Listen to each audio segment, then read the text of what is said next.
Sometimes in the Salt Lake neighborhood, you see someone, for no apparent reason, walking backwards. But there is a reason, the same reason Chiara Delmonico The cognitive has a hard time changes finding her words. are really embarrassing for me. A degenerative neurological disorder called Parkinson's disease, PD, which causes levels of the neurotransmitter dopamine to decline.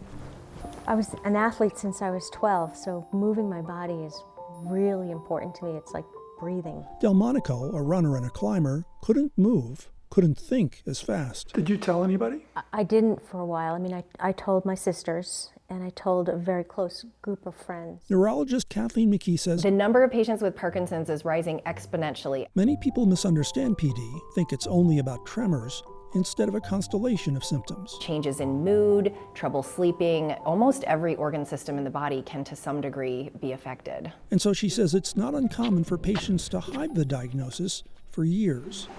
Most of us have no idea how many people we pass walking on the street who have Parkinson's but don't have those prominent classic motor manifestations. According to a survey in the UK, more than a third of patients hide the disease. That was just an absolute devastating blow. Retired British sportscaster Dave Clark was part of that statistic. Made even worse by the fact the only person I met before that had Parkinson's was my dad. Clark's father, Alan, kept his diagnosis secret even from his kids. The stigma of it was weighing heavy on him, I think.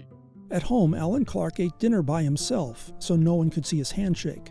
Because of slurred speech, he was accused at work of being drunk. He ended up losing his job. He lost all his dignity. He lost his will to live. And when Dave Clark was 17, his father died by suicide.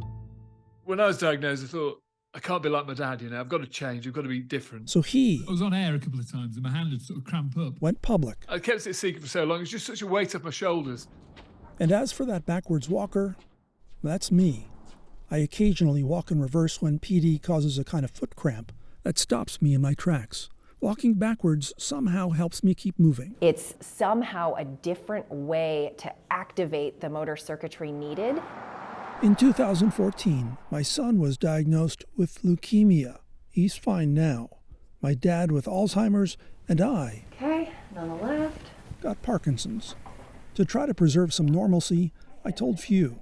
But eventually I realized it was a secret sapping energy best spent elsewhere. I think the more people that come out and talk about it, you know, more people are going to accept it.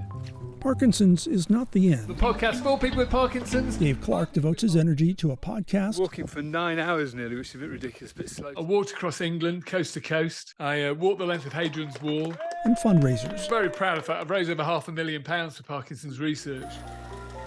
Chiara Delmonico employs the grit she learned as a 12-year-old runner to exercise, which may slow progression of the disease. It's windy, it's rainy, but I'm still going. And so we all persevere, forge ahead, each of us in our own way.